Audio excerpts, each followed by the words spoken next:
All right, John, welcome to the room. Let's get started with our first questions from Anthony Dasher and then Allison Mastrangelo. Hey, John, good to see you today. You hear a lot about, how teams, tend to play better when they've got a chip on their shoulder. So I guess my question for you this morning is, does this team have a chip on its shoulder right now? And if so, how can it help you moving forward? Yeah, I'd say we definitely have a chip on our shoulder. Bad taste after that last game. We don't want to make the moment too big than it is. And we realize that the next game is the most important game. But we're hungry and we're excited come the 31st.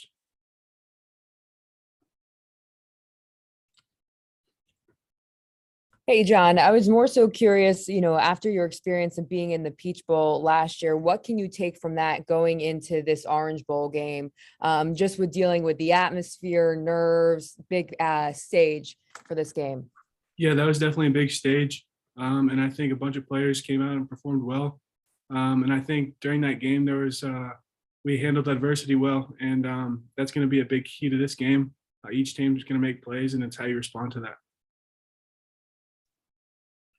All right, let's go to Mark Weiser and then Connor Riley. John, obviously the tight ends are getting a lot of snaps this year, whether it's 2 or 3 tight end sets or whatever. I want to ask you kind of, in terms of the run game, what you've seen, how James Cook has kind of developed in the second year in Todd Monken's offense. I think James has done a tremendous job. On swing passes, in between the tackles, you name it, he's flexed out wide against Tennessee and made that play. So whatever he's asked to do, he goes and does it to the best of his ability. He does a great job, and we're really proud of him. Hey, John, wanted to ask you about George Pickens. Last 2 bowl games, he's had over 100 yards in those games. Why does he always seem to play the best in those bowl games? And then how is he sort of coming along, obviously still making his way back from that knee injury? George is a baller. Everyone knows that. And, whether he's going to make plays whenever he's on the field. And he's continuing to get better each and every day in practice. And we're excited. Let's go to Charles Odom and then Jake Rowe. John, can you talk a little bit about Michigan's defense and especially how you guys attempt to contain the big plays created by Hutchinson? Yeah, it's going to be a challenge. One thing about Michigan is they have a ton of experience, a senior-led defense.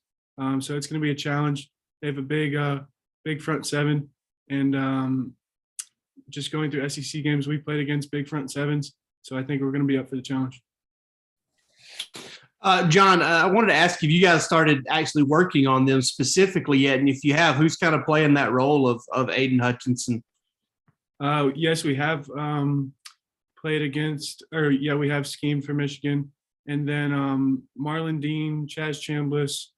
There's so many great players on our scout team that we go against. But they've been rotating guys, but those are the 2 main guys that I've gone against that are emulating him. Let's go to Palmer Toms and then Lance McCurley. Yeah, John, y'all talk about getting the bad taste out of your mouth from the last game. What are the couple of things, if there are a couple, that y'all want to improve, with the time off? I'd say mainly the execution. There were times in that Alabama game where, we were making uncharacteristic errors that we don't usually make. And those are things that we saw in film and we're going through in practice and we're correcting them. And I think, that's going to show.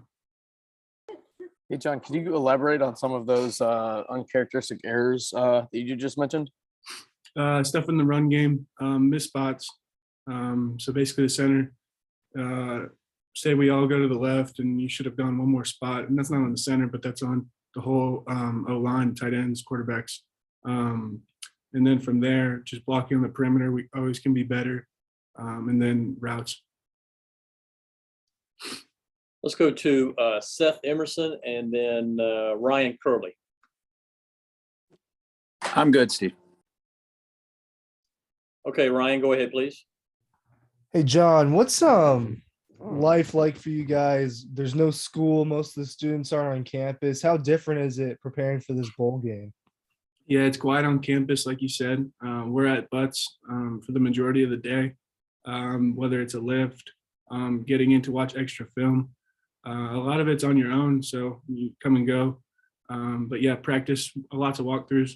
And, it's nice being with the team, having just our focus is with the team in Michigan. All right, we've got time for a couple of follow-up questions with John. If you have one, just feel free to jump right in. John, with that extended amount of time that y'all have, to yourselves, I guess, how do you balance putting a lot of time and effort into preparation for this game and not putting too much into it? Yeah, I think that's a great point. We spent the first week after the SEC championship kind of just rehabbing, getting some lifts in. And then this following week was big on focusing on ourselves, what we can get better as a team. And then recently we switched our focus to Michigan. And we're going to go through a Monday, Tuesday, Wednesday, Thursday, typical game-like week. But like you said, we for a week or so, we focused on ourselves. We had team runs to get acclimated to the temperature that's going to be in Miami, and so on.